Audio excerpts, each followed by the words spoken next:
By what point do you have to have an agreement in order to get out on time? Really at least 3 or 4 days before that. So midweek this week, we really need an agreement midweek to be able to get the paperwork done and get the mechanics working. And I'm positive. I mean, we compromised before when we came down on our revenue level from 9 to 8. We came down from 3 to 2 on the sales tax. Now we're going down from 2 to 1 on the sales tax. We're offering other alternatives to the sales tax. So I think that's a good compromise, and hopefully will be received positively by the House. How important was it for the House to pass a furlough bill, which was really a Senate idea that up to now had not been accepted much over there? Does that help at all with the revenue piece? The House, Senate, and Governor all knew that we needed to do furloughs, just like the private sector and the city of Seattle and almost every government in the state is doing. So that had to happen. Certainly showed compromise and good faith and helps move things along. I don't think it was directly related to our budget proposal. With the higher beer tax, and specifically with microbrews not being part of it, that seems politically that's something where it hits regular Joe. Mm-hmm. What do you think about the politics? Well, I think more than regular Joes drink beer. So, excuse me.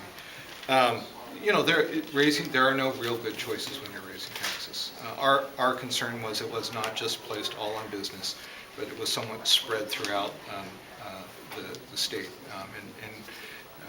Beer was one where we are somewhat lower. I think we're number 18 or 19 in the amount we tax on beer, so we're certainly not in the highest part of states that tax beer.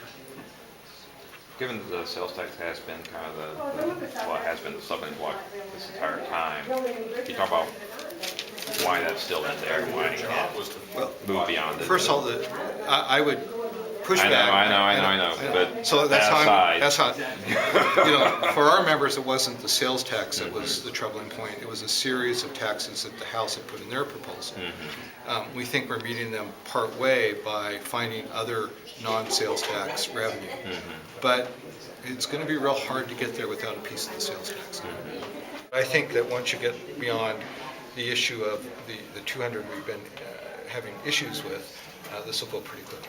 How about B&O? Are you all agreed on B&O? There's been rumors that you might be looking at another surcharge besides. Well, everything under the sun's been looked at. It's a difficult situation, difficult year.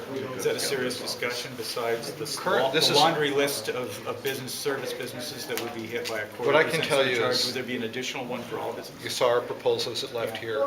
This is what we're offering in exchange for $100 million in sales tax. Otherwise, our proposal is what it is, and we'll have to continue to talk through it. I'm wondering if part of the idea here is that it's easier to raise sin taxes than on other things. Well, after having been here for well into our first special session and our regular session, I don't think it's easy to raise taxes on anything, sin or otherwise. It's pretty difficult. Do you have just 25 votes for this? And if you did not have the sales tax in there, you wouldn't have the votes. We haven't been able to find a way to get 25 votes without a piece of the sales tax in there. And it's mainly because you can't find something to bridge that 100 million. Right. When you start looking at other variations on the B&O, we start to lose votes. So. Yeah.